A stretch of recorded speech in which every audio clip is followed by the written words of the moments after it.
No mai hoki mai, you are tuned in to Parakuhi this morning on 88.6 FM. It's just gone 12 past 8. I have three of the front-running Wellington Central candidates in studio to see who will take the cake on politically active. International lawyer, human rights expert and diplomat Dr. Scott Sheeran has been selected by local party members as Nationals candidate in Wellington Central for this year's general election. Tamatha Paul has been representing the Lambton Ward electorate as Wellington City Councillor for 4 years in the community. She is now running to be MP for Wellington Central. And Ibrahim Omer is New Zealand's first African MP and has advocated for migrant communities, refugees and low-paid workers across Aotearoa during his time in Parliament. He's now running as Labour's candidate in Wellington Central. Kia ora koutou katoa, welcome. Kia ora. Kia ora. Kia ora. Scott, you are up against two probably better known candidates and you're relatively fresh-faced, moving back to Wellington recently. How do you think you can accurately represent Wellingtonians and the people here when you haven't actually been here for that long? Well, I think that's a bit of a myth, because I first moved here in 1999. I've spent probably about 7 or 8 years living here, lived in a lot of different parts of the city, been in a lot of different parts of the community. And, I'm spending a lot of time talking to people now. So I've got a bit of a longer term vision about the city because I've seen the city when things frankly worked a lot better. And I think my bottom line is I just want to listen to all people, represent them, and I think that we can do better in Wellington Central. Ibrahim, you had the backing of Grant Robertson and you too, I understand, share an electoral office at the moment. Is his endorsement enough to get your name out there? Do you think you have the profile to win Wellingtonians over? Well, Grant has been my mentor and I've worked with him when he was an MP as supporting his campaign, and the last 3 years obviously he's been my mentor, my friend.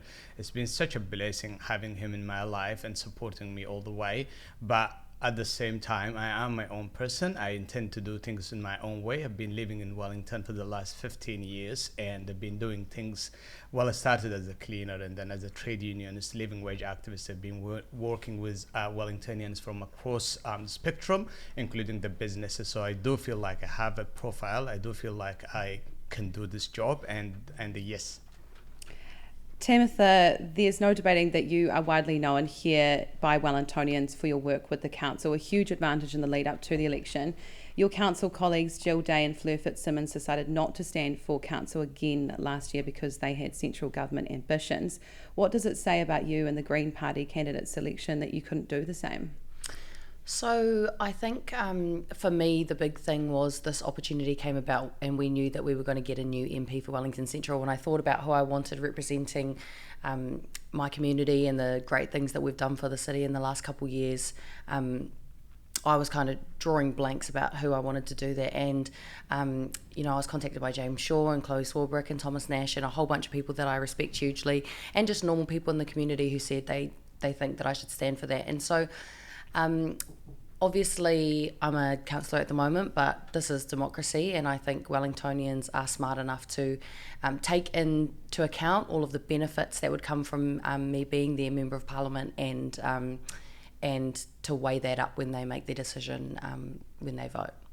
Society feels quite divided right now. We saw that with the mandate protests down at Parliament, of course. We see that playing out online with misinformation and just the boldness of people to express their political views now more than ever. And there is some concern about the fact that New Zealand might end up with a coalition that scraps a lot and inherently can't deliver on values that are central issues facing New Zealand. Scott, do you think there's more space for a bit of political neutrality in government? Yeah, I do. I think one of the most amazing things about New Zealand is for quite a long period of time we moved forward as a society on LGBTQ issues, on tangata whenua, on the treaty, also on migrant communities. But I think over the last 6 years there's been this kind of sense of, people, a lot of difference, bit of tension. And I think that we really need to find a way to move forward better together as New Zealanders. Tamatha, we see that division, really play out on like some other more minor parties, see more claims that there's a divide his party can fix in terms of race. Winston Peters stated that the election will be run by grassroots people who've been shut out by society and one party, New Zealand First, understands that. While the tactics are clear, they make these parties quite different. How can you cut through and get your message out to voters that the Green Party is a different party? Well, I think the thing that sets us apart is that we are really setting the political agenda at the moment. When we put out our tax policy, it started an entire nationwide conversation about how fair our tax system is, and same with free dental. We put out that our policy, fully costed, evidence-based, and then Labour came out with their free dental under 30. So for us, it's always been about making, shifting the Overton window and making political ground to implement progressive policy, and that's what we're offering people. Beyond sound bites, beyond slogans, we've got actual solutions using the tools that we have available to us right now to solve the biggest issues of our lifetimes, including climate change, but also the cost of living crisis and the housing crisis too. So that's what the Greens are offering, and I think more people are really keen and interested in that approach. Ibrahim, this is more of a statement that was sent through to me last night by a public servant saying, "I'm just so over the way our parliament works. Why can't everyone just get along for the name of putting a roof over people's heads?" You've worked in this space. What do you think? Yeah, I think that the way that the parliament is being portrayed from outside, it kind of looks a little bit different. I was one of those people who had a views on the way that the parliamentarians kind of work. When I was outside, all you see is the fiery debate on TV, and you think that people just hate each other's guts. Actually, it's not. People get along. People, like, when sometimes you get out of the debating chamber and you end up having a coffee, having a chat. This is the human side of it, but then the politics side of it. So there's always going to be a difference in policies and principles, and the people come to Parliament for different reasons. And so, for example, for us, for Labour, and our policies have been very clear, and our views on things are progressive, and we want to build houses for people. We want to lift wages. We want the economy that works for everyone. And different political parties have different views on things, but they can speak for themselves. But in Labour, we believe that it's all about putting the roof on people's heads, and growing the economies, helping the beneficiaries, and looking after everyone, not leaving anyone behind. Scott, another question that's come through, it's kind of a statement as well. Your party opposed all minimum wage increases. Christopher Luxon himself said they were negatively impacting the economy. You will repeal fair pay agreements, and you are working to ensure Ibrahim, an ex-cleaner turned workers' rights activist, out of Parliament. Why does the National Party, led by Christopher Luxon, hate workers? So he doesn't, when we're not going to change the minimum wage. But I think the problem we have in New Zealand is we've become a poorer country. There's not as many opportunities, there's not as many jobs, and you can't simply just tax your way to prosperity. And the economic indicators for this country are really bad, and we're heading in a direction where I think we had 32,000 people net move to Australia because there's better opportunities there. We have to fix that. So we're looking at giving tax cuts to to the squeezed middle, who haven't had much attention recently. But more importantly, we've just got to create better opportunities, better jobs. I mean, cost of living has smashed everyone, particularly students, but we have to raise income levels and, stop sliding down the bottom of the OECD rankings and get back to being a country that does great things and has a future so people don't leave. Maggie, if I may just jump in. I mean, we have been told that if we grow wages, that the economy is going to crash, jobs are going to be lost. I mean, for the last 24 months, unemployment have been under 4%. And we had one of the lowest unemployment probably in the developed world. And the thing that's being said, that if we grow wages, if we help poor people, all of the sudden the world is going to end. It's just a myth. That's not true. And I think we can do both. We can grow the economy, and we can make sure that the businesses are doing well. At the same time, people who are working hard, making money for these businesses, can be helped. We can do that through lifting wages and also increasing benefits. How do we keep people in Wellington, Tam? For me, it comes all the way down to housing.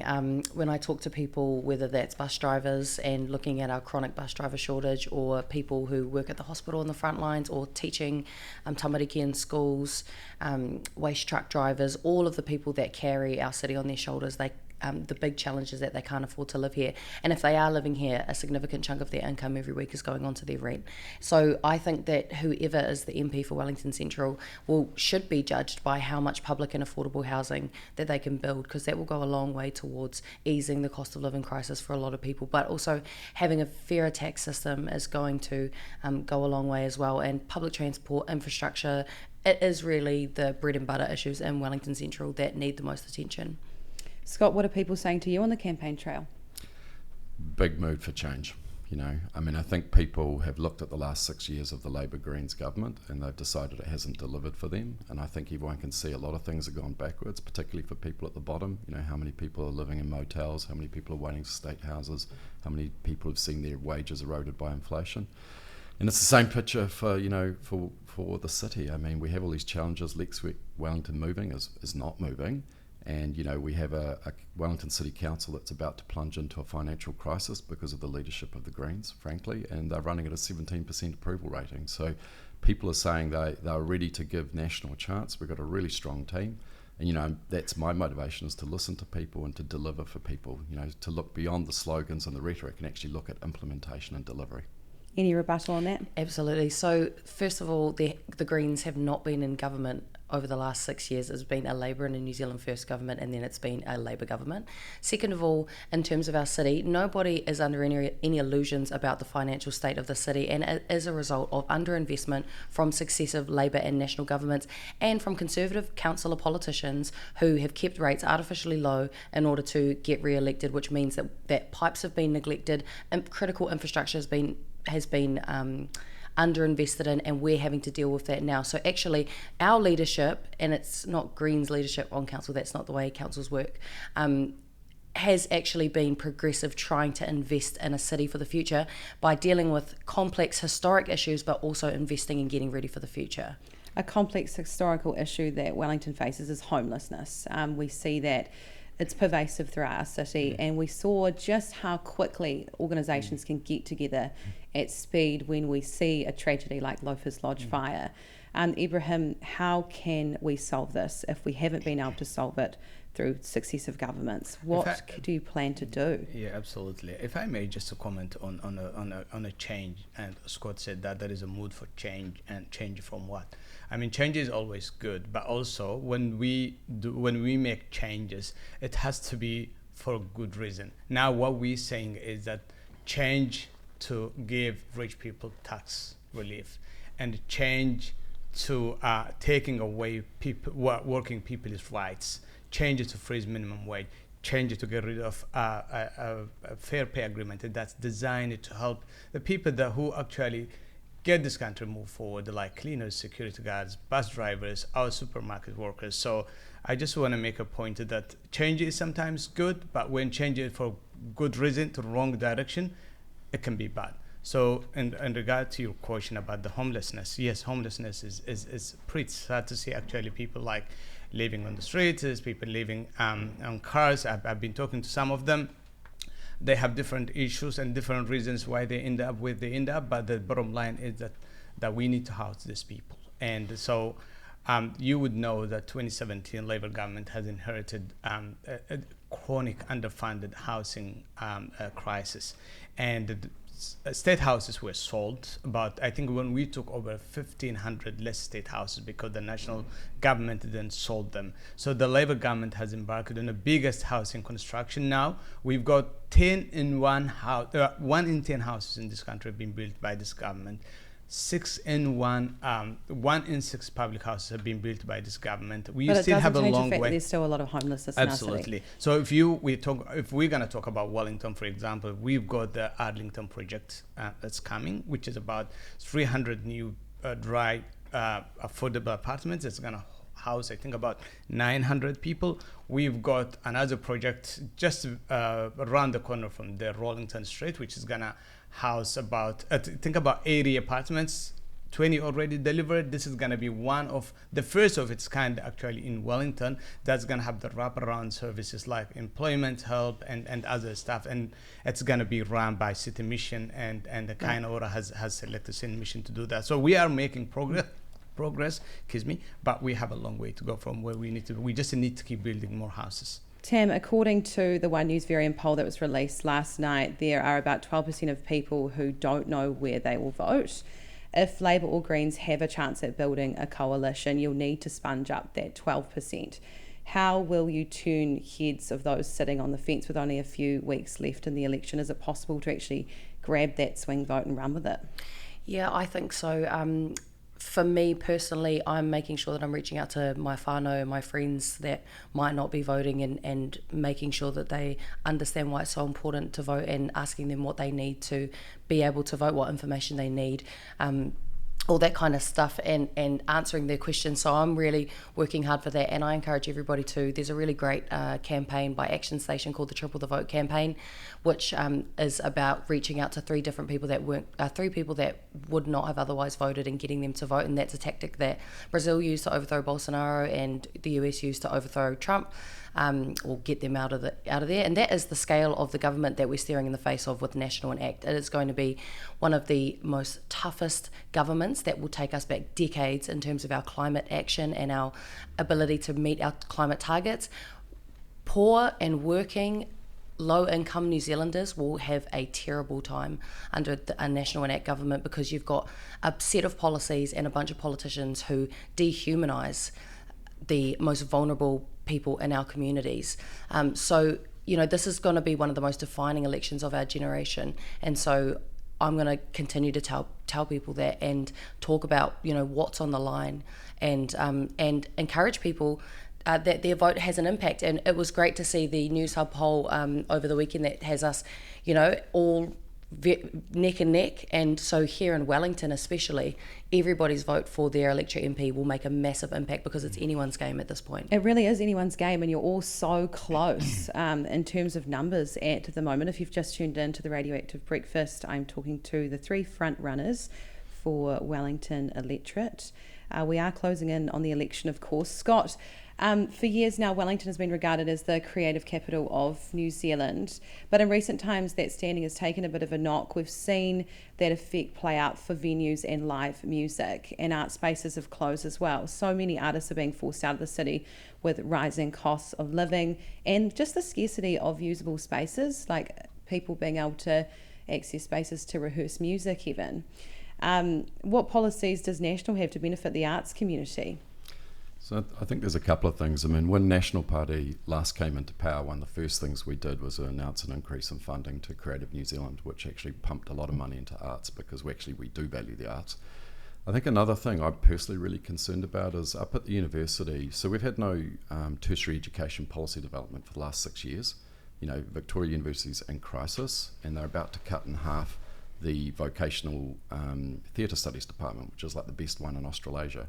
I think that's a real failure of policy making, because we shouldn't be getting rid of that department. It feeds our art scene. It's what makes Wellington, a special place for artists to come and grow. And so many amazing people have been through that program, right? And also, that program offers something for people who may not want to do something else at university. So, there's that. There's also, as the city gets more vibrant and business returns, there's also more money that's put into the arts. I mean, we've got shops closing, we've got businesses that don't want to invest in any of that sort of stuff because they don't have any money. And I'm just hearing a lot of sort of challenges. So it's really about the vibrancy of the city as a whole that creates part of what we had such a flourishing art scene for a really long time. But it is going backwards, you're right, and I think we need to do better. Quick fire questions now. All of you.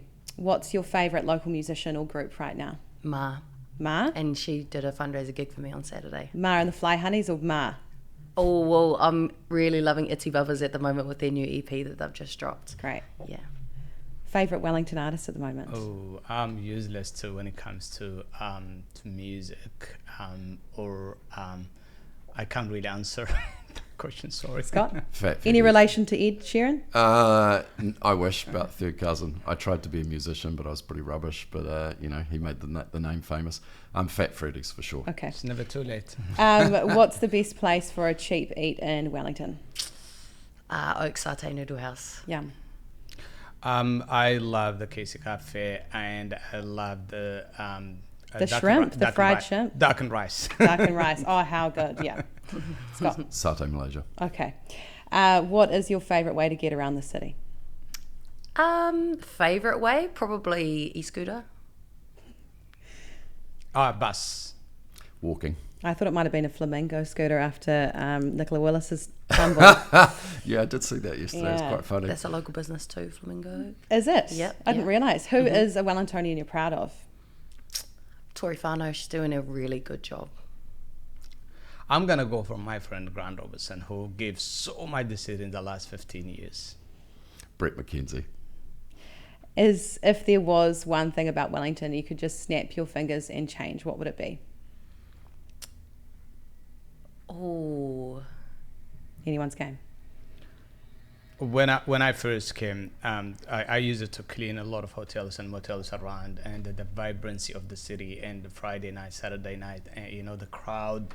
I would have taken back Wellington to those days because it was just such a good time, it was the 70s, and all the, like when they used it to close off all the streets and the people just partying, with free spirit. I would go back to those days. We need more people around on a Friday and Saturday night. Amen to that. Scott? Why? Water. I think really more investment into our pipes. I mean, I literally walk past every second day, a place where I'll see the water just gushing into the street. And, I've heard we're going to have a water shortage. I mean, water's really precious, really important. And, just pick up on something that was said earlier. I don't think we've been putting enough money into those assets. I mean, we had this example last year where I think the council decided to fund $330 million for cycleways. But then earlier this year... Well, but this is important because I'm responding to something that was said that, one of the other people talked about the emphasis on water infrastructure was $10 million that Wellington Water asked for, and they didn't get it from the council. They got 2.5. It's really important. You have to prioritise spending, right? Like, I think so that water stuff, it makes me sad when I see it gushing down the street. Quick response. First of all, cycleways are really important, and cyclists are the most vulnerable road user group, and our investment into that was a response to all the kids who came and talked to us about how scared they felt riding to school. And it's about decarbonising our transport system. And just on that Wellington Water part, we asked them how much can you actually deliver in terms of network repairs, and they said we can deliver this much. So that's how much we gave them, because we knew that any surplus budget would go towards comms, and I don't think Wellingtonians want their money going towards comms. But anyway, what would I change if I could just click my fingers and have anything I wanted in Wellington? It would be every person here would be well housed in a safe and secure and affordable home. Ngā mihi nui kia koutou. Thank you so much for making the time to join us here at Radioactive. Real pleasure. Thank you. Kia ora. You're listening to the Radioactive Breakfast Show, just speaking to Scott Sheeran, Tamatha Paul and Ibrahim Omer on Breakfast, talking politics this morning. It's a tight race. We're going to go with Samar, which is the favourite artist of Tamatha Paul. This track is called Ghazni. Yeah. Nice. And I need to start listening to some music. Oh, don't worry. I got cancelled for not knowing Taylor Swift at the uni, and like our first debate here.